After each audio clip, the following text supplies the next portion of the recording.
हाँ जी बेटा, स्टार्ट करें। Excuse me sir. हाँ जी बेटा। सर मेरे को वो सर रिडॉक्स रिएक्शन में एक उसमें डाउट था सर। हाँ बोलो। सर मेरे को वो एक उसमें नहीं आया था इक्वेशन में। Sir FeCl2 plus Cl2 which will give FeCl3। Sir इसमें ऑक्सीडेशन रिएक्शन कैसे हुआ? ओके, तो यहाँ पर आप क्लोरीन की वैलेंसी तो पता है हमें -1 होती है, तो यहाँ आयरन की कितनी हो गई? 2+। सर 2+। और यहाँ क्लोरीन तो -1 है ही, तो आयरन की कितनी हो गई? Sir 3 2 plus. Plus 3 3 plus. Plus है ना, क्योंकि 3 क्लोरीन अटैच्ड है अब, यस सर। है ना। और यहाँ पर क्लोरीन की कितनी थी? Cl0। Yes sir. ठीक है, तो ये आयरन की ऑक्सीडेशन नंबर क्या हो गया?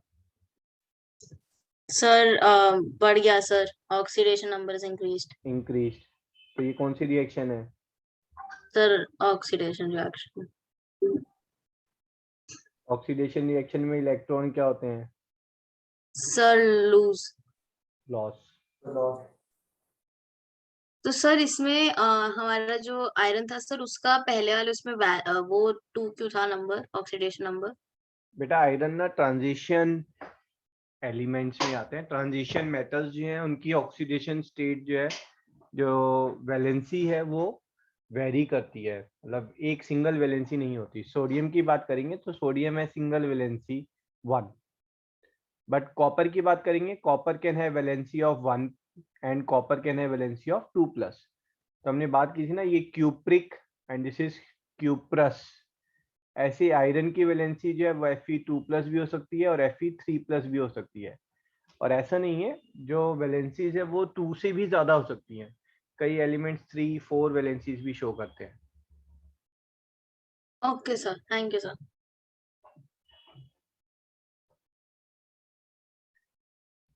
तो क्लास में कोई है अगर जिसने कल क्लास नहीं की थी अटेंड और रिकॉर्डिंग भी नहीं देखी है, तो थोड़ा सा आप पेशेंस मेंटेन रखें, है ना। डोंट आस्क एनी डाउट्स, क्योंकि otherwise class will be dragged. ये 1 आवर में हमने डिस्कस किया था।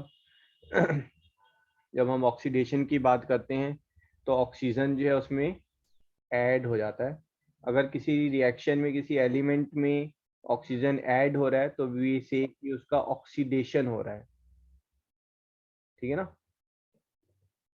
एंड जहाँ से ऑक्सीजन रिमूव हो रहा है तो that reaction that element gets reduced, है ना। हम बोलेंगे उसका रिडक्शन हो रहा है, ठीक है। तो फॉर एग्जांपल अगर हमने लिया Mg+O2 गिव्स मी MgO, तो मैग्नीशियम में ऑक्सीजन जो है वो ऐड हो गया है, तो मैग्नीशियम का क्या हुआ है बेटा? ऑक्सीडेशन हो गया है, ऑक्सीडेशन ऑफ मैग्नीशियम। और ऑक्सीजन का क्या हो गया है? Reduction of oxygen. तो यहाँ पर ऑक्सीजन रिड्यूस हो गई है और मैग्नीशियम जो है वो ऑक्सीडाइज हो गया है। अंडरस्टूड। किसी रिएक्शन में अगर हाइड्रोजन जो है वो रिमूव हो जाता है किसी एलिमेंट से तो we say that it has been oxidised, और जिसमें अगर ऐड हुआ है तो that particular element is getting reduced. Electron, अगर कोई इलेक्ट्रॉन गेन कर रहा है then it's a reduction reaction, और कोई इलेक्ट्रॉन अगर लॉस कर रहा है then it's a oxidation reaction. Oxidation state या ऑक्सीडेशन नंबर यहाँ पर इंक्रीज करेगा और यहाँ पर ये डिक्रीज करेगा।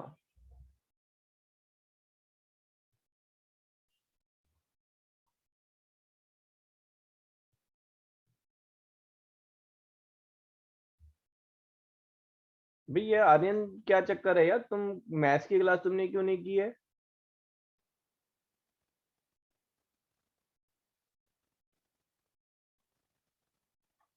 आर्यन,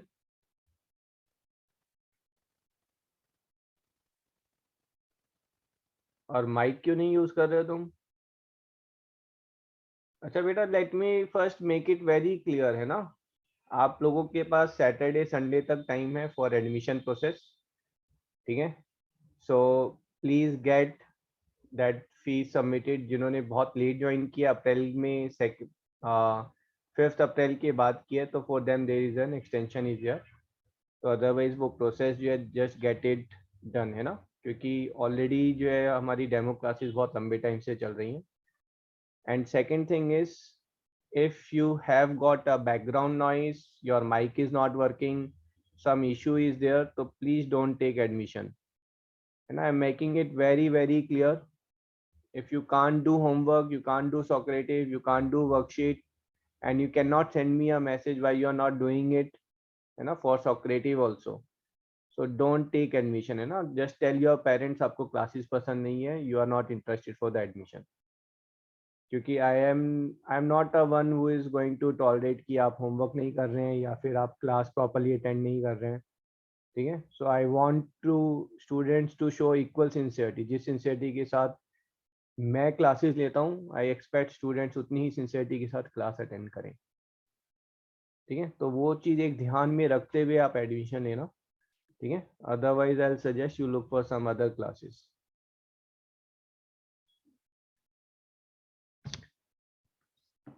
आर्यन, आपने पहली क्लास मिस की थी बेटा, उसमें हमने बात की थी वैलेंसीज की, और फिर हमने बात की थी ऑक्टेट रूल की, और उसमें फिर हमने बात की थी कि इनर्ट गैसेस क्यों नहीं रिएक्ट करती हैं. हाँ जी, कौन बताएगा? तन्वी, इनर्ट गैसेस क्यों नहीं रिएक्ट करती हैं बेटा? सर उनका ऑक्टेट होता है, उनका फुल होता है ऑक्टेट, एंड उनके फिर वैलेंसी इसलिए होती है क्योंकि वो वैलेंस इलेक्ट्रॉन्स उनके 8 होते हैं पूरे. हाँ जी, है ना, सारे के सारे एलिमेंट्स जो हैं वो रिएक्ट कर रहे हैं. रिएक्ट कर रहे हैं मतलब सिंपल है, they are exchanging their electrons, बस रिएक्शन का इतना ही मतलब है, उससे फालतू कोई मतलब ही नहीं है. और वो इलेक्ट्रॉन एक्सचेंज क्यों कर रहे हैं? क्योंकि कुछ हैं जो इलेक्ट्रॉन लूज करना चाह रहे हैं, कुछ है जो गेन करना चाह रहे हैं. और लूज और गेन क्यों करना चाह रहे हैं? They want to have 8 electrons in outer most energy shell, और they want to have complete outer most energy shell. Energy shell जो बाहर वाला है उसको कंप्लीट चाहते हैं कि वो कंप्लीट हो, तो उसके लिए सब काम हो रहा है. इनर्ट गैसेस के outer most energy shell already complete है, so they are not bothered to exchange any electrons or react. तो यहाँ पर बताएं, जो A है that is losing the electron, ठीक है. और अगर आप बात करेंगे B ने जो है इलेक्ट्रॉन गेन किया है, तो जो इलेक्ट्रॉन गेन करता है, so that reaction is what? Oxidation, reduction, reduction, ठीक है. Electron gain is reduction reaction, electron loss is oxidation reaction.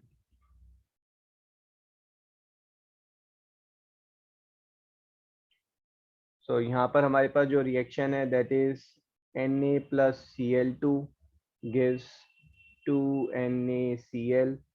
तो सोडियम जो है यहाँ पर 0 थी ऑक्सीडेशन स्टेट, यहाँ पर उसकी +1 है. So oxidation state has increased, so this reaction is oxidation, ठीक है. या फिर आप बोलेंगे सोडियम जो है has lost 1 electron, so it is oxidised. Chlorine has gained 1 electron, so it has reduced. This reaction is reduction reaction. Together the reaction is called as redox. ऊपर जो हमने बात की थी कॉम्बिनेशन रिएक्शन, डिकम्पोजिशन रिएक्शन, है ना, single displacement, double displacement. Redox reaction में it is this, if you will see, this is a combination reaction also, है ना. तो ऐसा कुछ नहीं है कि कोई रिएक्शन अगर रिडॉक्स है तो वो कॉम्बिनेशन नहीं हो सकती, हो सकती है भाई, बिल्कुल हो सकती है. सर डिकम्पोजिशन भी हो सकती है ना? डिकम्पोजिशन भी हो सकती है, बिल्कुल. तो मतलब कोई भी जो भी हमारी इक्वेशन है वो रिडॉक्स के साथ कोई भी जो मतलब डबल डिस्प्लेसमेंट कुछ भी हो सकती है. हाँ जी, यूजुअली जो डबल डिस्प्लेसमेंट रिएक्शन है वो रिडॉक्स नहीं होती हैं यूजुअल केस में, आई एम टेलिंग. आपने कल एक एग्जांपल दिया था डबल डिस्प्लेसमेंट का. हाँ, बाकी सारी रिएक्शंस रिडॉक्स होती हैं, ठीक है. Majority are redox reaction. Double displacement वो majority are not redox reaction. Okay okay sir. और जो चीज ऑक्सीडाइज हो रही है ना, सोडियम जो है यहाँ पर वो ऑक्सीडाइज हो रहा है, तो सोडियम ऑक्सीडाइज हो रहा है तो इसका मतलब है साथ में अगर कुछ है तो वो 100% रिड्यूस हो रहा होगा। ठीक है, जो साथ वाला है वो रिड्यूस क्यों हो रहा है? क्योंकि सोडियम खुद अगर ऑक्सीडाइज हुआ है तो दूसरे को रिड्यूस कर रहा है, तो इसलिए हम सोडियम को बोलेंगे सोडियम इज गेटिंग ऑक्सीडाइज्ड और sodium is acting as a reducing agent. Sodium कैसे एक्ट कर रहा है? रिड्यूसिंग एजेंट, क्योंकि इसकी वजह से क्लोरीन रिड्यूस हो गया है। क्लोरीन रिड्यूस हुआ है तो दूसरा एलिमेंट जो है, दूसरा कंपाउंड पक्का ऑक्सीडाइज हुआ होगा, तो क्लोरीन की वजह से दूसरा ऑक्सीडाइज हुआ है, तो chlorine is acting as a oxidising agent. ठीक है, इसकी सॉक्रेटिव जो है वो आज पोस्ट होगी, तो प्लीज आप करना, आज होमवर्क थोड़ा सा ज्यादा रहेगा साइंस का, है ना। आई विल पोस्ट जो केमिकल इक्वेशंस है ना उसकी worksheet also I will post, will discuss in the next class. Sir वो केमिकल इक्वेशंस की जो आप कल वर्कशीट कहते हो वही? हाँ जी, सर आप वही वर्कशीट कह रहे हो कि जिसके साथ में सारी इक्वेशंस होंगी ना, फर्स्ट चैप्टर की सारी इक्वेशंस होंगी इस वर्कशीट में। ठीक है, so I am interested in, यहाँ पर जो ए है आप चैट बॉक्स में लिखेंगे, ए इज अ ऑक्सीडाइजिंग एजेंट और रिड्यूसिंग एजेंट। चैट बॉक्स में लिखें, आप सिर्फ आर एंड ओ करके भी लिख सकते हैं। आर का मतलब रिड्यूसिंग एजेंट, ओ का मतलब ऑक्सीडाइजिंग एजेंट। तो आपको बताना है ए जो है वो कौन सा एजेंट है। हाँ जी,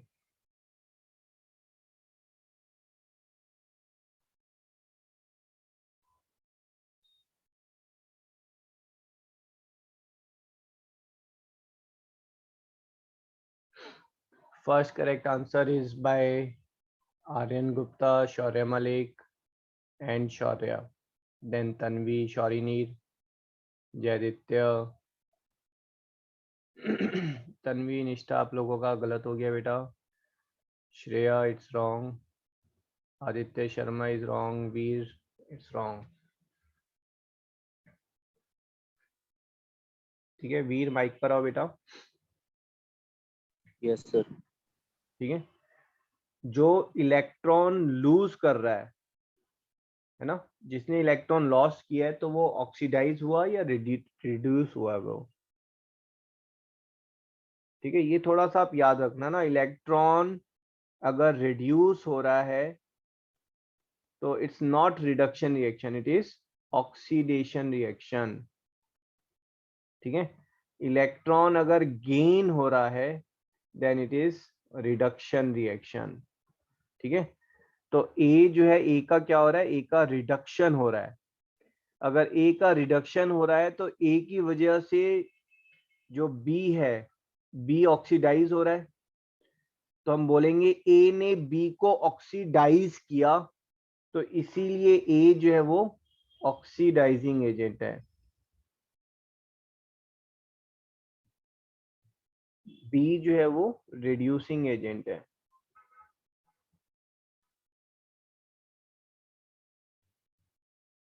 ठीक है जी। सर पर एरो के Yes, sir. हिसाब से ऑक्सीडाइजिंग एजेंट ए बी नहीं होगा? जी, एरो के हिसाब से क्या देखना चाह रहे हैं आप? देखो, एरो के हिसाब से जो है, बी ने अपना इलेक्ट्रॉन दे दिया यहाँ पर, है ना, तो ये समथिंग ऐसे हो गया। Na ने अपना इलेक्ट्रॉन जो है वो क्लोरीन को दे दिया, है ना, तो Na प्लस क्लोरीन जो है वो मिलाकर जो है Na प्लस एन, वो मिलाकर क्या बने? Na प्लस की सोडियम ने दे दिया और क्लोरीन ने ले लिया। यही तो रिएक्शन बोल रहा है वो। ठीक है, इस रिएक्शन को वो सिंपल वे में क्या बोल रहा है? इस रिएक्शन को बोल रहा है कि sodium has given 1 electron to chlorine, ये बोल रहा है वो। ठीक है, तो सोडियम का यहाँ स्टेट था 0 और अब यहाँ स्टेट हो गया +1। सोडियम का जो है इंक्रीज हो गया ऑक्सीडेशन स्टेट, तो सोडियम ऑक्सीडाइज हो गया है। सोडियम ऑक्सीडाइज हो गया तो उसने दूसरे को रिड्यूस किया है, तो सोडियम रिड्यूसिंग एजेंट है और दूसरा वाला ऑक्सीडाइजिंग एजेंट है। ठीक है, थोड़ा टाइम लगेगा, नेक्स्ट क्लास में जो है फिर से डिस्कस करेंगे। आप एक बार सॉक्रेटिव अटेम्प्ट करिए और ज़रूरत है तो आप रिकॉर्डिंग एक बार वापस चेक करना कल की। I have posted that recording or not? I think I have posted. Posted. Yes, sir. Yes, posted. Okay. Let's talk about corrosion.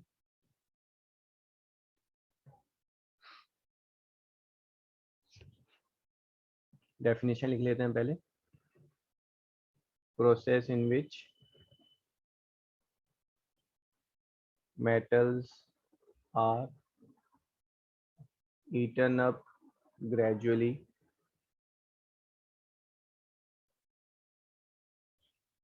by action of air, moisture, and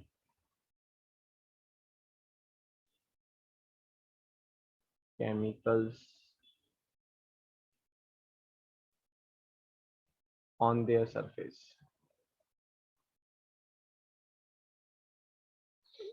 ठीक है. Corrosion of iron is called rusting.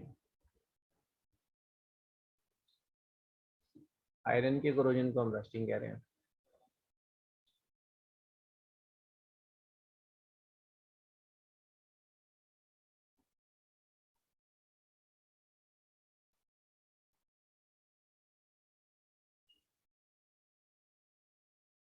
शौर्य मलिक बेटा group पर posted है already recording ना, आप उसमें check कर लेना. ओके.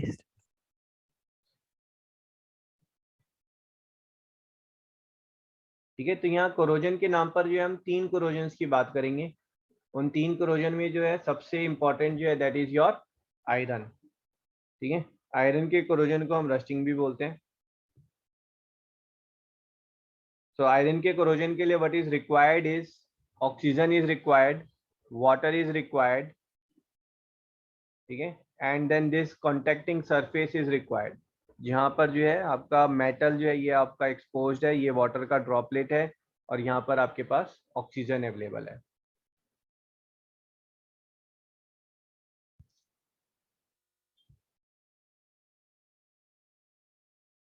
ठीक है. तो ये बहुत इन डेप्थ में नहीं है बट आपको इक्वेशन पता होनी चाहिए कि कोरोजन की इक्वेशन क्या चल रही है. तो यहाँ पर जो है इट्स Fe plus O2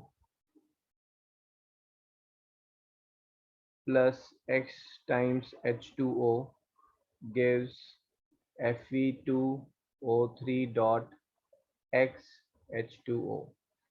तो अगर आपने ऑक्सीजन कट ऑफ कर दी या वाटर कट ऑफ कर दिया तो iron is not going to corrode. ठीक है. Rusting of iron can be prevented by cutting off either water और oxygen and this is what you call as rust. इसको हम रस्ट भी बोलते हैं. Excuse me, sir. हाँ जी. सर इस क्वेश्चन में आयरन की वैलेंसी 3 होगी. हाँ जी, आयरन की वैलेंसी 3 है यहाँ पर. ठीक है. सर फेरिक होता है ना 3 वैलेंसी वाला. दोबारा बोलो. सर 3 वैलेंसी वाला फेरिक होता है ना. हाँ जी, फेरिक. 2 वैलेंसी तो फेरस. ठीक है. अब यहाँ पर आयरन हमारे पास 2 हैं तो आप इधर भी आयरन 2 बना दें. ठीक है. अब यहाँ पर आपके पास जो है ऑक्सीजन जो है वो 3 है और ये ऑक्सीजन जो है वो आपके पास 2 है. ठीक है. तो यहाँ पर ये गड़बड़ है ना. तो ये 2 और 3 का एलसीएम क्या होगा 6. तो पहले आप इसको 2 से मल्टीप्लाई करें और इसको 3 से कर दें. ठीक है यहाँ तक. अब आपका ऑक्सीजन बैलेंस हो गया. तो पहले ऑक्सीजन क्यों ले रहा हूँ मैं, क्योंकि आयरन को तो कभी भी कर सकता हूँ ना, ये फ्री आयरन है, इसमें कुछ भी आप मतलब नंबर अटैच करके यू कैन बैलेंस इट. तो अब यहाँ पर आयरन देखें, आयरन यहाँ पर 4 हो गए हैं तो लेफ्ट साइड में रिएक्टेंट्स में भी आयरन 4 होने चाहिए. ठीक है. केमिकल रिएक्शन में atoms are neither created nor destroyed. जितने एटम शुरू में थे उतने एटम बाद में होंगे. सिर्फ इलेक्ट्रॉन एक्सचेंज हो रहा है ना. ऐसा नहीं है कि आयरन का जो है वो कार्बन बन गया या कबूतर बन के उड़ गया वो, है ना. जितने आयरन के एटम पहले थे उतने ही बाद में रहेंगे तो बैलेंसिंग होगी, है ना. ऑक्सीजन मैच हो गया है, सिर्फ वाटर की बात है. तो वाटर जो है वो यहाँ पर X है और यहाँ पर 2 है. तो दूसरी साइड पर भी वो 2x होना चाहिए, 2x हो गया है ना. This is balancing is there. So what does dot represent? Dot कहाँ पर है बेटा? अच्छा, ये जो डॉट है फॉर्मूले में, ये जो डॉट है बेटा, है ना, this dot represent weak bond, weak bond. ठीक है. And this hydration, this is hydrated, hydrated.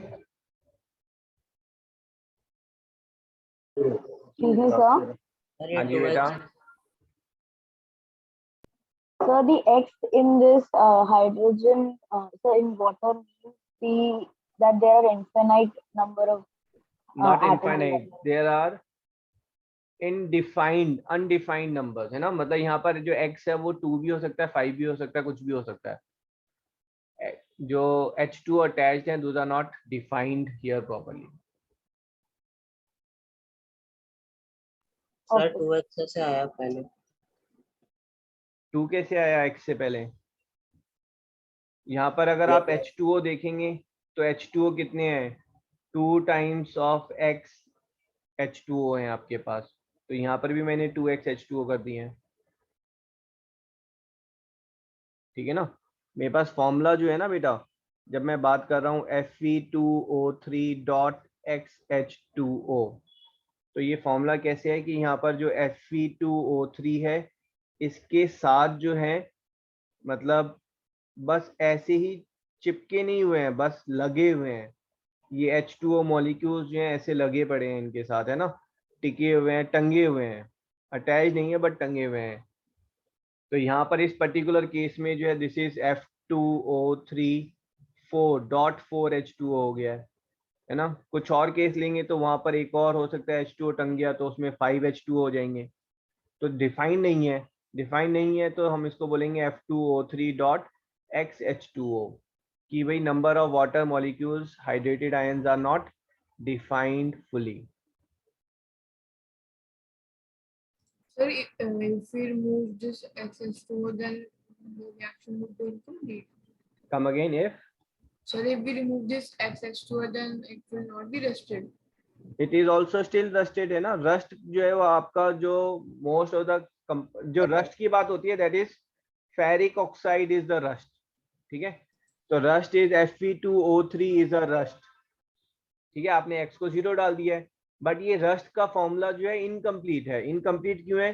क्योंकि अगर इसके साथ जो है एक H2O मॉलिक्यूल अटैच है तो वो भी रस्ट है, अगर 2 अटैच है तो वो भी रस्ट है. ठीक है. तो इसीलिए जो है वी राइट द फॉर्मूला कि इसमें वाटर मॉलिक्यूल्स अटैच्ड होते हैं and it makes it hydrated.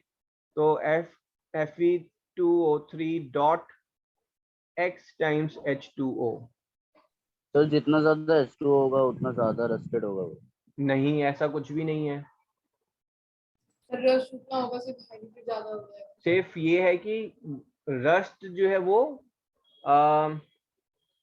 उसमें जो है वाटर मॉलिक्यूल प्रेजेंट होंगे. देखो, जब मैं बात कर रहा हूँ कॉपर सल्फेट, ठीक है बेटा, कॉपर सल्फेट जो है वो आपका वाइट पाउडर होता है, वाइट पाउडर. ठीक है.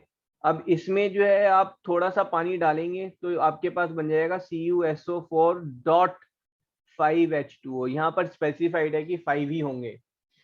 ठीक है. This becomes your copper sulphate crystals. इसको बोलते हैं हम कॉपर सल्फेट क्रिस्टल्स, या फिर हाइड्रेटेड कॉपर सल्फेट. और ये वाला जो है सिर्फ सिंपल इसको लेंगे तो this is your copper sulphate powder, that's all. समझ में आ रहा है? सर ये वाटर का एक्स्ट्रा जुड़ा होता है सर, इसको वाटर ऑफ क्रिस्टलाइजेशन बोलते हैं ना.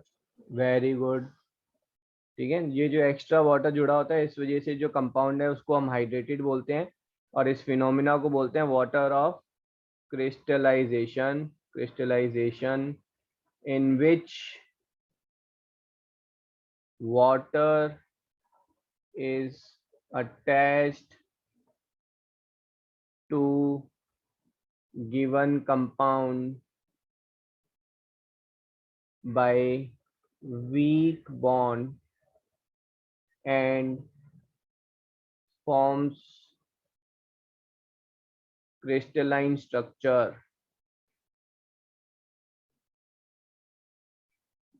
ठीक है, अगर आपने जी सर। C2SO4.5H2O की बात की तो ये कॉपर सल्फेट के क्रिस्टल्स हैं, इसको हम ब्लू विट्रियोल भी बोलते हैं। ये लिख लो आप, है ना, blue vitriol, this is copper sulphate crystals. और अगर आपने बात की ZnSO4, इसके साथ 7 अटैच होते हैं, तो ये आपका क्रिस्टल बनाएगा, जिंक क्रिस्टल्स। ठीक है, और ये वाइट कलर का है तो इसको बोलेंगे वाइट विट्रियोल। और यहीं पर अगर आपने आयरन ले लिया FeSO4, तो उसके साथ जो है आपके 7 वाटर मॉलिक्यूल अटैच होते हैं, इसको बोलते हैं हम ग्रीन विट्रियोल। ये ग्रीन कलर का होता है। सर NaCl लेंगे तो उसके साथ भी वाटर होगा? नहीं, NaCl के साथ नहीं होता। NaCl के साथ वाटर मॉलिक्यूल अटैच नहीं होता। NaCl तो वाटर में डिसॉल्व हो जाएगा जस्ट। Excuse me, sir. हाँ जी, बोलो Sir, can you explain hydrate again? बेटा। हाइड्रेटेड का मतलब है जो वाटर मॉलिक्यूल्स हैं those are attach to the given compounds. It's not forming any covalent or ionic bond. These water molecules are just getting attached to form a crystal like structure. ठीक है, copper sulphate लेंगे तो that's like जैसे आपका आटा होता है ना, तो उस टाइप का जो है पाउडर फॉर्म में कॉपर सल्फेट इज देयर। आप वाटर ड्रॉप डालेंगे तो फिर वो जैसे नमक होता है ना, तो वैसे क्रिस्टल्स बन जाएंगे ब्लू कलर के छोटे छोटे। ठीक है, अब क्या हुआ, अब उसको जो कॉपर सल्फेट के क्रिस्टल को उठाकर हाथ में रखेंगे तो it's not wet any more, क्योंकि वो पानी अलग से अवेलेबल नहीं है कि आपका हाथ गीला करेगा, है ना। That water has attached to the copper sulphate with weak bond. समझ में आई वाला पार्ट। लेकिन आप उसको देखो, अगर सिर्फ कॉपर सल्फेट पाउडर को लेंगे तो वो आटे की तरह दिखेगा आपको, है ना। तो आप हाथ में रब करेंगे तो you will feel it smooth. But उसमें अगर आप जो है थोड़ा सा वाटर डाल दिया आपने, तो एक तो व्हाइट का वो ब्लू कलर हो जाएगा, प्लस वो छोटे छोटे जो है वो क्रिस्टल्स बनाएगा। तो now when you will rub it in your hand, you will feel as if it is sugar is there. Blue colour की शुगर के क्रिस्टल है ना, वैसी फीलिंग आएगी। और आप हाथ पे रब कर रहे हैं तो you will not feel any wetness, because वो वाटर सेपरेटली अवेलेबल ही नहीं है to wet your hand. That's already got attach to the copper sulphate crystal. Copper sulphate के साथ अटैच होकर उसने क्रिस्टल स्ट्रक्चर बना दिया है। Okay, sir. Yes, sir. यहाँ पर बस एक और लिख लें, जिप्सम ना बाद में आएगा आपका, बट अभी इसी के साथ लिख लें, अभी बात चल रही है। तो ये सबसे फेमस है, प्लास्टर ऑफ पेरिस वाले उसमें करेंगे .2H2O, this is your gypsum. ठीक है, this is your water of crystallisation. Detail में ये water of crystallisation 3rd chapter में आएगा, metal and non metal. Excuse me, sir. Sir ये CaSO4 में Ca क्या है? Ca क्या होता है भाई? Calcium. हाँ हाँ जी, बोलो बेटा। सर, तो जब हम क्रिस्टल फॉर्म करना चाहते तो हमें उसको SO4 के साथ ही मिक्स करना होता है हमेशा, ताकि क्रिस्टल्स फॉर्म हो। नहीं, ऐसा नहीं है कि SO4 के साथ ही आपको मिक्स करना होता है। ठीक है, तो अगर आप लेंगे सोडियम कार्बोनेट, ठीक है, तो वो भी आपके साथ क्रिस्टलाइन स्ट्रक्चर बनाएगा। Specific Okay. रिएक्शंस ही होती है जो क्रिस्टलाइन स्ट्रक्चर बना सकते हैं। दोबारा बोलो आर्यन। स्पेसिफिक रिएक्शंस ही होते हैं जो क्रिस्टलाइन स्ट्रक्चर बना हाँ, सकते हैं। स्पेसिफिक कंपाउंड्स होते हैं जो वाटर ऑफ क्रिस्टलाइजेशन शो करते हैं। It's not all salt. सारे सॉल्ट जो हैं वो क्रिस्टल्स नहीं शो करेंगे। जो क्रिस्टल शो कर रहे हैं, जो क्रिस्टल फॉर्म में है, जो शुगर का जो क्रिस्टल है ना, वैसी फॉर्म में अगर जो शो कर रहा है, तो वहां पर मैक्सिमम जो है this is water of crystallisation is there. Okay, sir. Thank you. ठीक है जी। तो जिप्सम कौन से कलर का होता है, फिर जिप्सम नहीं है? अभी इसको छोड़ देते हैं थोड़े टाइम के लिए ना, because this will do in detail जब रिक्वायर्ड होगा। इसको देख लेते हैं आप, है ना। ये आपका जो है कॉपर सल्फेट है बेटा, और ये इसके साथ 5H2 अटैच्ड है। जब आप इसको हीट कर रहे हैं, ठीक है, तो ये वाइट पाउडर फॉर्म में कन्वर्ट हो रहा है, CuSO4, ठीक है। This is anhydrous. Anhydrous means no water, and hydrous और hydrated means water is there. तो CuSO4 anhydrated means water is not attached, तो it is in powder form. ये पाउडर फॉर्म में है यहाँ पर, ठीक है। तो ये आप देख रहे हैं ये कितना बड़ा क्रिस्टल है यहाँ पर कॉपर सल्फेट का। इसको छुएंगे तो वेटनेस नहीं दिखेगी आपको, बट इसके अंदर बहुत सारा पानी है।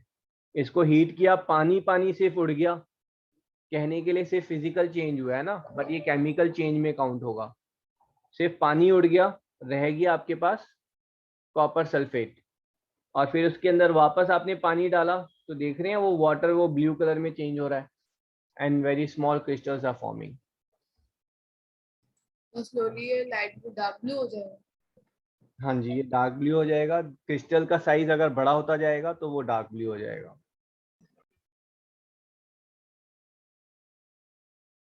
डन। वही रिएक्शन हम खुद भी कर सकते हैं कॉपर सल्फेट का। बिल्कुल कर सकते हैं। 50 रुपए का कॉपर सल्फेट ऑर्डर करें अमेजोन से, एंड देन डू इट। बहुत सारी रिएक्शन घर पे ही कर सकते हैं। कॉपर सल्फेट का सॉल्यूशन बनाएं और उसके अंदर आयरन नील डाल दें।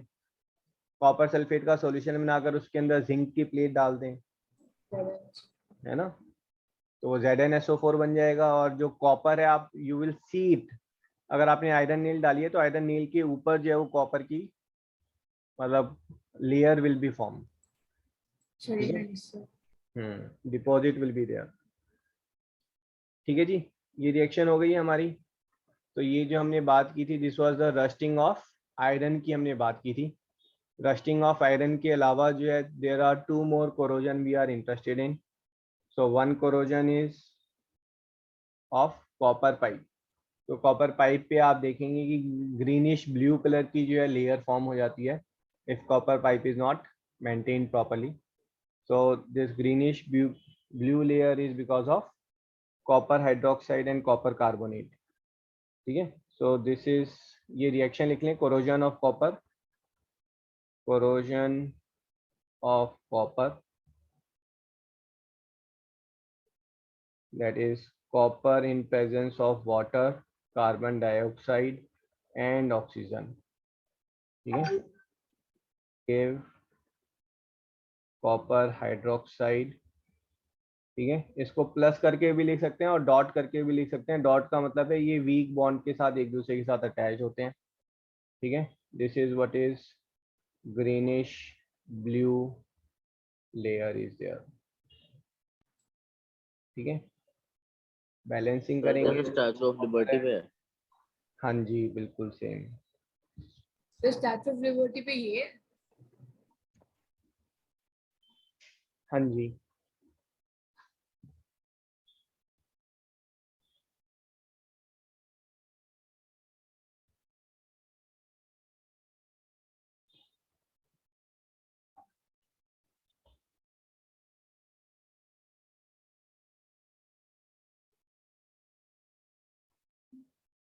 डन। Yes sir. क्या आपने यहाँ पे कॉपर को 2 करा? कॉपर तो दोनों जगह 0 नहीं है। क्यों भाई, यहाँ पर 2 थे ना, 1 और 1 2।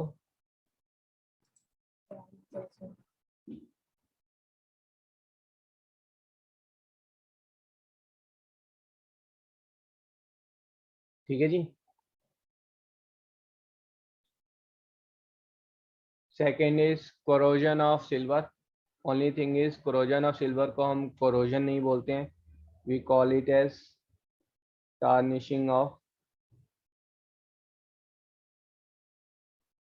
सिल्वर, ठीक है। Silver is getting tarnished. तो आप कहीं पर भी कभी जाएंगे ज्वेलर के यहाँ पर, तो आप स्पेसिफिकली नोट करिएगा जो सिल्वर आइटम्स हैं वो उनको जो है पॉलीथीन के अंदर कवर करके रखते हैं, उनके ऊपर कोई पॉली लेयर चढ़ी होगी, है ना, to prevent silver from getting tarnished. तो सिल्वर जो है in presence of hydrogen sulphide gas will form silver sulfide plus hydrogen gas, and this is what gives black coating. ठीक है, ये कोरोजन सिर्फ सरफेस पे हो रहा है बेटा. ठीक है, बैलेंसिंग कर लेते हैं तो ये 2 टाइम्स हो गया है. That's it. तो ये 3 रिएक्शन है कोरोजन के नाम पर. पहला है corrosion of iron which is called rusting of iron. Second is corrosion of copper and third is tarnishing of silver. ठीक है, तो I want one of you to share the handout. जो भी नोट्स आपने आज बनाए हैं वो शेयर करें. So any volunteer who wants to share the notes today? Tanvi, Shreya, anyone? Raise your hand. Sir, I can do it. Okay, so Tanvi will share her notes, है ना. जितने भी अभी तक जो क्लास में हुए हैं ना सारे शेयर कर सकते हैं, so others will get benefit, है ना. It's all mutually is there. So as the class will progress, है ना, I will share lot of PDFs also with you guys. जो books की PDFs हैं, you know. So if you want some extra material is there, so you will all get that. H2S में hydrogen sulphide है तो उसमें SO3 नहीं होगा. बेटा अगर मैंने ओके H2S जो है एक्चुअली में हाइड्रोजन सल्फाइड जब मैं बोल रहा हूँ तो दिस इज हाइड्रोसल्फ्यूरिक एसिड है ये. ठीक है, जैसे HCl जो है वो हाइड्रोजन क्लोराइड होता है and HCl is also called as hydrochloric acid. तो same way H2S is hydrogen sulphide और it's also called as hydrosulphuric acid. ठीक है जी.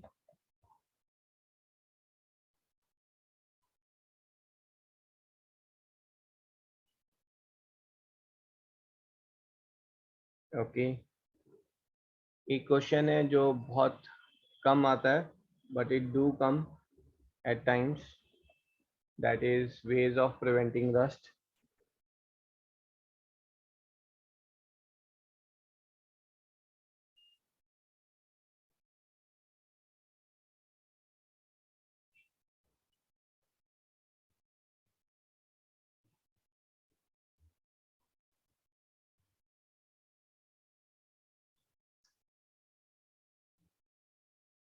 हाँ जी, तो सबसे पहला मेथड क्या है कि आप जो है लेयर ऑफ पेंट लगा दें.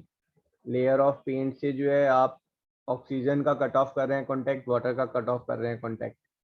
ठीक है, तो यहाँ पर एग्जांपल क्या है, कार, बस, है ना, इनके ऊपर जो है पेंट की लेयर होती है. They are outside in the atmosphere but in the environment but they are not getting rusted easily. ठीक है, other is you can do is sir galvanization. Galvanization में you attach, you make a zinc coating. ठीक है, तो यहाँ पर जो है जिंक जो है that acts as a sacrificial anode. sacrificial anode का मतलब है कि जो रिएक्शन है उसमें इलेक्ट्रॉन का एक्सचेंज हो रहा है तो केमिकल रिएक्शन हो रही है ऑक्सीजन के साथ. तो आयरन से ज़्यादा रिएक्टिव जिंक है. तो आयरन इससे पहले कि अपने इलेक्ट्रॉन दे और रस्ट हो तो zinc will give away it's electron and will get disintegrate. तो जिंक जो है वो अपना वो that is basically preventing the iron. तो ये जो है ये यूज होता है शिप के कोरोजन पे एंड जो हमारे घरों में नील यूज होती है तो जिंक कोटेड नील्स आती हैं तो there it can be used. sir, हाँ जी, sir, can we say that in galvanization, when zinc is coated, the zinc reacts first with the oxygen and with moisture before copper or iron? हाँ जी. Plus जो zinc oxide की जो layer होती है बेटा वो एक प्रिवेंटिव लेयर होती है ना. It does not allow the further zinc to get corroded.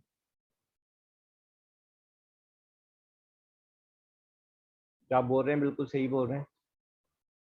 What else is there? अगर आपको आयरन को प्रिवेंट करना है तो you mix it with other metals and you make alloy. अगर आपने एलॉय बना दिया है ना, for example is stainless steel. Stainless steel जो है that's an alloy with iron but it does not get corroded. ठीक है, you can also make coat of grease, है ना, ग्रीस के कोड यूज करते हैं जैसे साइकिल चेन, ग्रीस और ऑयल। ग्रीस एंड ऑयल, ठीक है, दैट्स इट आई थिंक।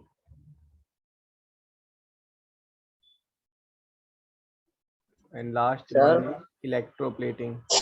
तो इलेक्ट्रोप्लेटिंग में आपने आयरन के ऊपर कॉपर की प्लेटिंग कर दी, कॉपर इज लेस रिएक्टिव, लेकिन यूजुअली कॉपर के ऊपर आप गोल्ड प्लेटिंग कर देते हैं, तो gold is not reactive at all with oxygen and all, so it prevents everything which is inside. तो electroplating works same as painting, but painting में जो बेटा पेंट है वो porous होता है, electroplating में जो आपका coating होगी वो porous नहीं होगी, so electroplating is more effective.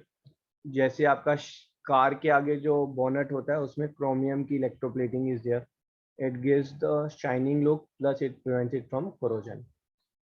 हाँ जी बेटा। सर ये जो कोटिंग है तो सर ये लुब्रिकेंट्स वो नहीं होती साइकिल चेन पे कि वो स्मूथ वर्क करे? हाँ, बट वो लुब्रिकेंट के साथ साथ में जो है it's preventing it from corrosion. Cycle chain पे अगर आपका जिंक वो ग्रीस नहीं लगी होती है तो जंग खा जाती है या नहीं साइकिल चेन? Yes sir. ठीक है, तो it's doing dual purpose, lubrication plus prevention from rusting. अगर ये लुब्रिकेशन से रस्ट प्रिवेंट नहीं होता तो फिर साइकिल चेन पे पहले आप पेंट लगा रहे होते, फिर उसके बाद ग्रीस, बट वो पेंट जो है वो तभी उतर जाता आपका, है ना, साइकिल जैसे यूज कर रहे हैं आप। तो सर एक बार कॉपर करोजन की एक बार दिखा दो। कॉपर का कोरोजन की रिएक्शन, क्या कॉपर कोरोजन की रिएक्शन पूछ रहे हैं बेटा आप?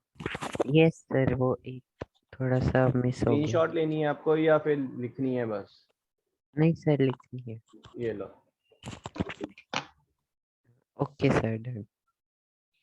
Done. Last topic in this is rancidity.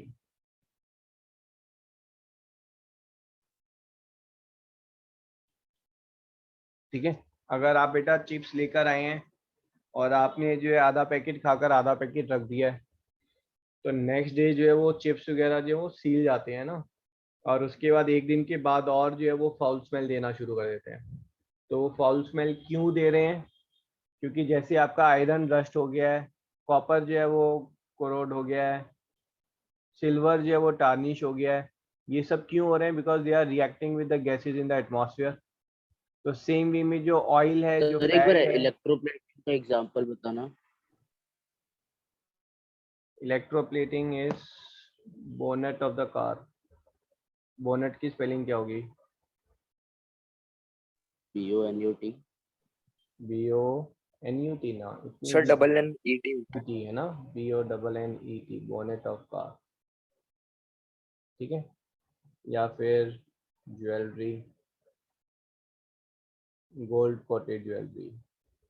जो गोल्ड कोटेड ज्वेलरी है तो यहाँ पर हमें शाइनिंग भी मिल रही है plus it's preventing it from the rusting.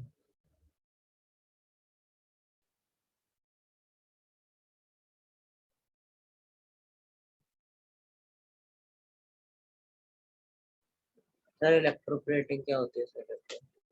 Electroplating क्या होती है? अगर आपने क्लास 8 में पढ़ा होगा, ठीक है, मुझे पता है स्कूल में अच्छे से पढ़ाते नहीं है ना, ये प्रॉब्लम आ जाती है। तो यहाँ पे आपने कैथोड लिया, यहाँ पे आपने एनोड लिया, फिर यहाँ पे आपने करंट पास किया और यहाँ पे आपने सॉल्यूशन लिया है। ठीक है, ये सॉल्यूशन आपने लिया है कॉपर सल्फेट का, तो Cu2+ है इसके अंदर, SO4 2- है। ठीक है, फिर उसके बाद लेट से ये जो पीस है ये आपका जो है इसके ऊपर आपको प्लेटिंग करनी है। ये घर पे भी आप एक्सपेरिमेंट कर सकते हैं, अगर आप इंटरेस्टेड होंगे तो आई विल गाइड यू। और बहुत ही मज़ेदार एक्सपेरिमेंट है, विद इन 1 मिनट जो है वो जो स्पून है वो गोल्डन कलर की हो जाती है हमारी। ठीक है, सो अब आप यहाँ पे जब करंट पास कर रहे हैं तो व्हाट विल हैपन, यहाँ पे ये जो कॉपर आयन से ये कॉपर आयन यहाँ पर चिपकने शुरू हो जाएंगे, क्योंकि यहाँ पर बहुत सारे इलेक्ट्रॉन आ गए हैं, इलेक्ट्रॉन को जाने की जगह नहीं मिल रही है, तो ये कॉपर आयन यहाँ चिपकने शुरू हो जाएंगे, यहाँ से कॉपर यहाँ पर आना शुरू हो जाएगा। तो थोड़ी देर में जो है यहाँ पर जो है स्पून के ऊपर जो है कॉपर की एक लेयर चढ़ जाएगी, है ना। This is called as electroplating. Sir फिर बचेगा क्या?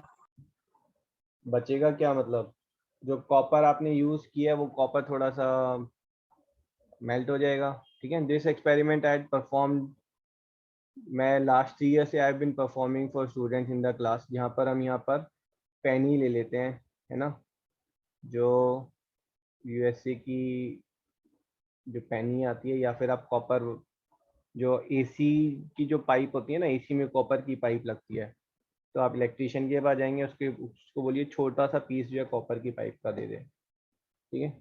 तो जब आप यूज़ करेंगे तो यहाँ से जो है कॉपर जो है ये निकलता जाएगा और यहाँ से कॉपर इसी के ऊपर चढ़ता रहेगा। अगर आप इसको हाफ एन आवर के लिए करेंगे तो यहाँ पर आप इसमें देख सकते हैं, इसमें पिट्स बन जाएंगे कि कॉपर यहाँ से गायब हो गया है, और यहाँ पर जो है there will be a thick coating of copper will be there.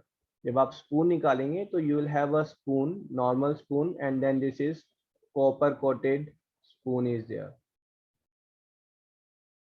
And ये जो कोटिंग है ये ऐसा नहीं है कि आप हाथ से उसको निकाल सकते हैं, हटा सकते हैं ना, वो coating is embedded on this, so that's what is electroplating is. ठीक है जी, हो गया। Yes sir.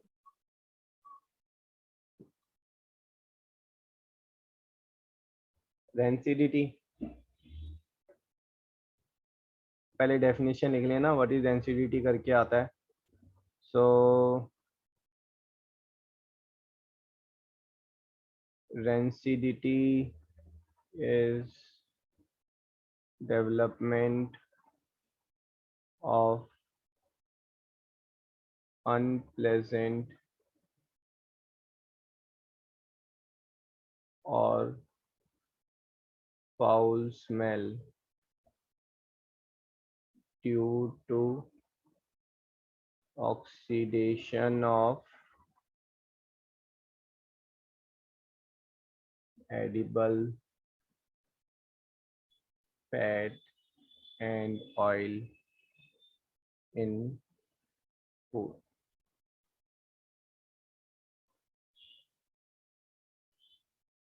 साथ में भी और भी लिख लें, fat and oil in food and thus changing its texture, texture is look and taste।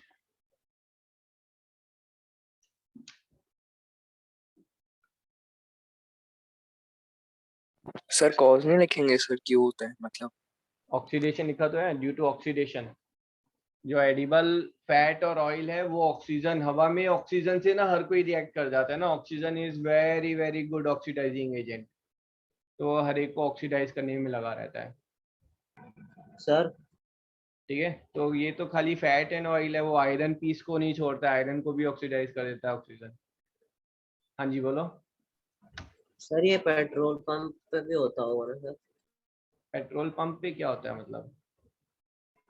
Sir oil के साथ ऑक्सीडाइज हो रहा है ना तो सर? एडिबल लिखा है मैंने, देखो ठीक है। Petrol is not edible oil, edible मतलब जो खाया जा सके, है ना। ओके सर, मैंने सिर्फ ऑयल देखा। ओके, तो आपको अगर करना ही है एक्सपेरिमेंट तो आप बटर ले लें, ठीक है। बटर को आप एक्सपोज कर दें, तो जो अमूल का बटर है अगर आप वो 1 दिन 2 दिन जो है बाहर रखेंगे, फ्रिज के बाहर रखेंगे, तो उसमें से फाउल स्मेल आनी शुरू हो जाएगी।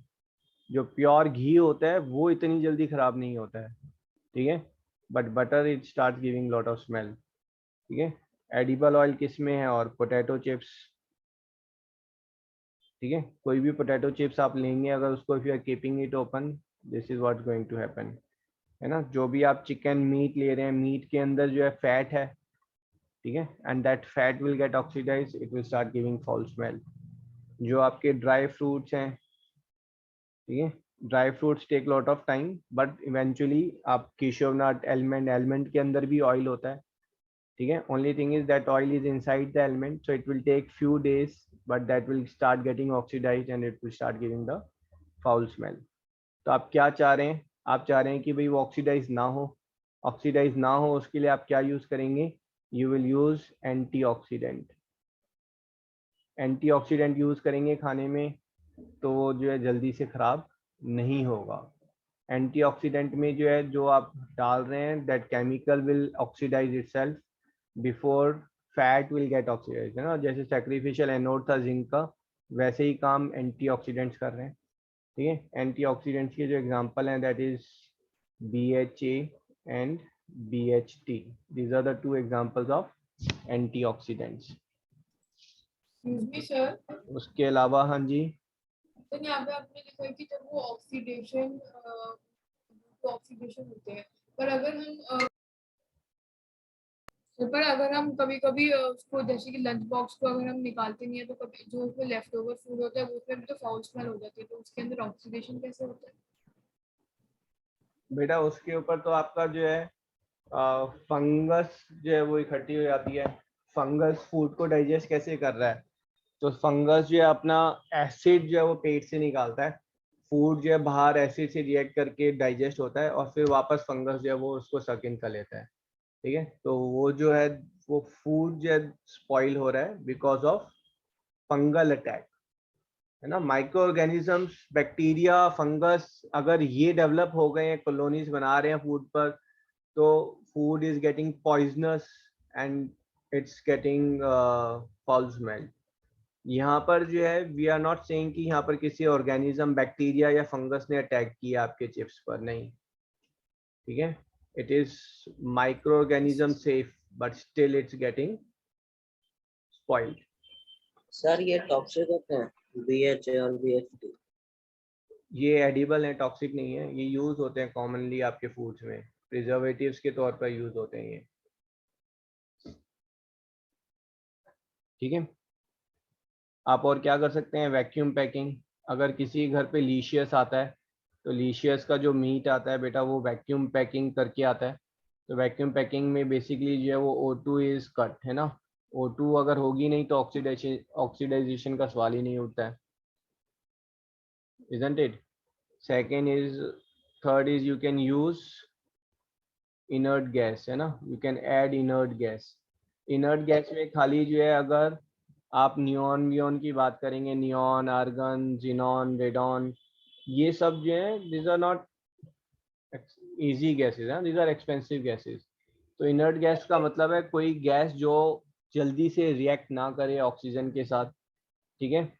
और या फिर इनर्ट गैस हम ऐड कर रहे हैं अगर, तो बेसिकली उसके अंदर से हमने ऑक्सीजन गैस निकाल देते हैं, ठीक है। तो यूजुअली पोटैटो चिप्स की जब पैकिंग होती है तो पोटैटो चिप्स की पैकिंग में पैकेट में पहले पोटैटो चिप्स जाते हैं, फिर उसके अंदर खूब सारी नाइट्रोजन गैस जाती है और फिर उसको सील कर देते हैं। तो बेसिकली जो पोटैटो चिप्स के अंदर है, what you have is potato chips plus nitrogen gas.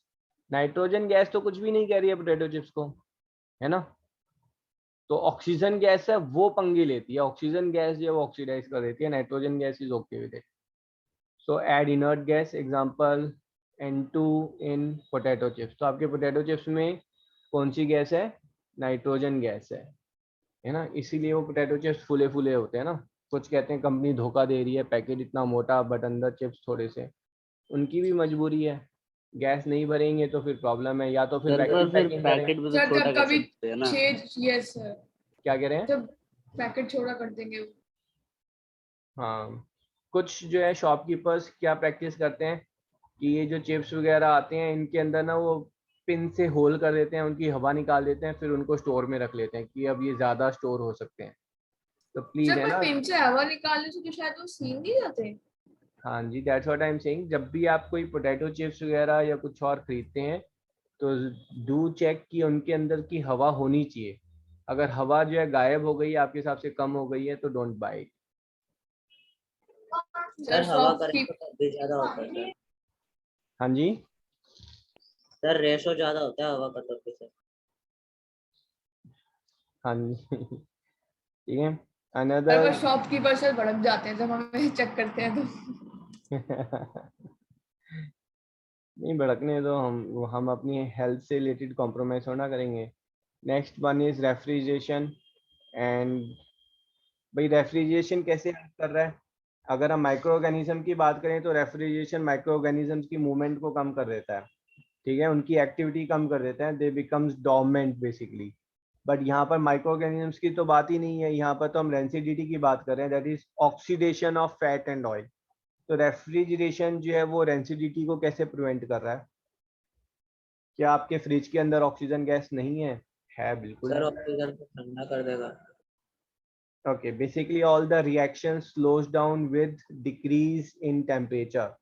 अगर टेम्परेचर कम होता है तो रिएक्शन स्लो होती हैं, टेम्परेचर हाई होता है तो रिएक्शंस फास्ट होती हैं, ठीक है। तो फ्रिज के अंदर रखेंगे चिप्स तो उनका भी रेंसिडिटी होगा, बट वो रिएक्शन जो है वो 3 times 4 times स्लो डाउन हो जाएगी। तो जो चिप्स बाहर जो है 2 days ले रहे हैं टू गेट रेंसिड, फ्रिज के अंदर जो they will take 5 days 6 days to show rancidity.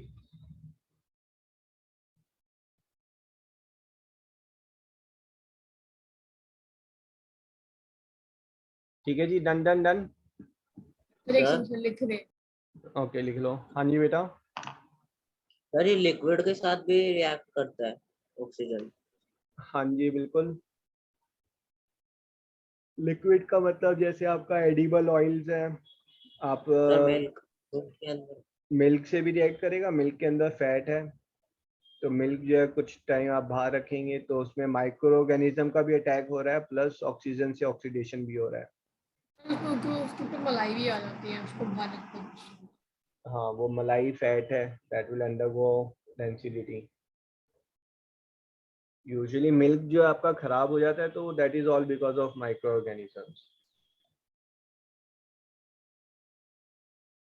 Sir मतलब लो फैट मिल्क थोड़ा टाइम लेगा खराब होने? हाँ जी, low fat milk will take some more time, लेकिन लो फैट देखो मैं बताया मिल्क यूजुअली खराब होता है माइक्रो ऑर्गेनिजम्स की वजह से। जो आप मिल्क पैकेट खरीदते हैं उसके अंदर माइक्रो ऑर्गेनिजम्स होते हैं, है ना, दे आर नॉट गेटिंग, मतलब अगर आप उनको फ्रिज में रखा तो उनका मल्टीप्लाई करने का रेट जो है वो स्लो डाउन हो जाता है। आप उसको बाहर रखेंगे तो मल्टीप्लाई करने का रेट फास्ट होगा, और उसको पैकेट को ओपन करके रखेंगे तो वो और ज़्यादा तेज मल्टीप्लाई करेंगे माइक्रो ऑर्गेनिजम्स, है ना।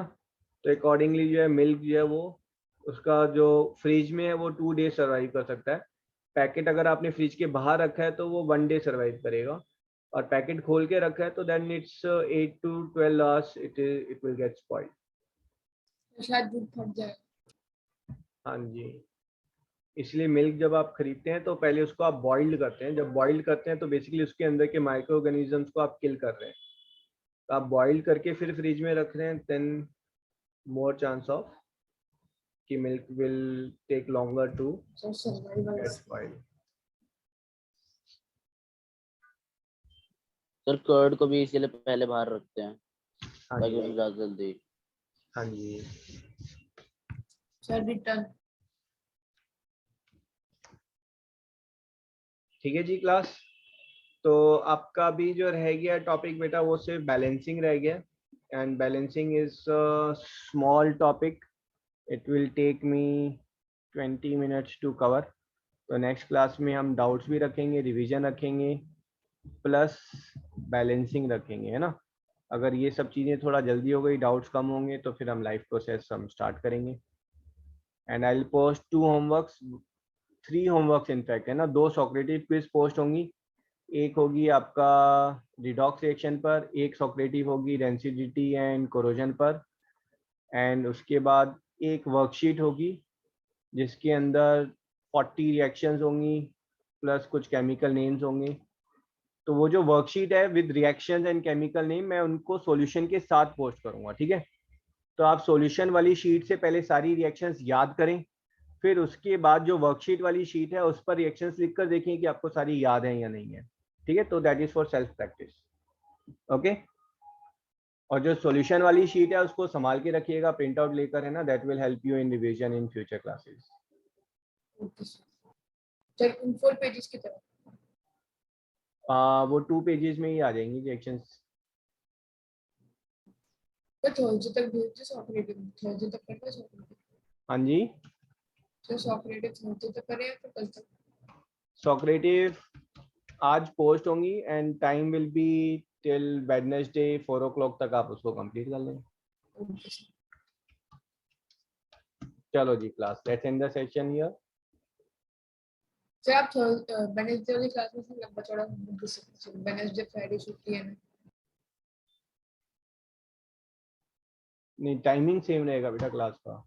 नहीं सर, मैं कह रहा हूँ होमवर्क आप लंबा चौड़ा कर सकते हो वेडनेसडे छुट्टी है फ्राइडे। वेडनेसडे को। सर थर्सडे फ्राइडे छुट्टी है।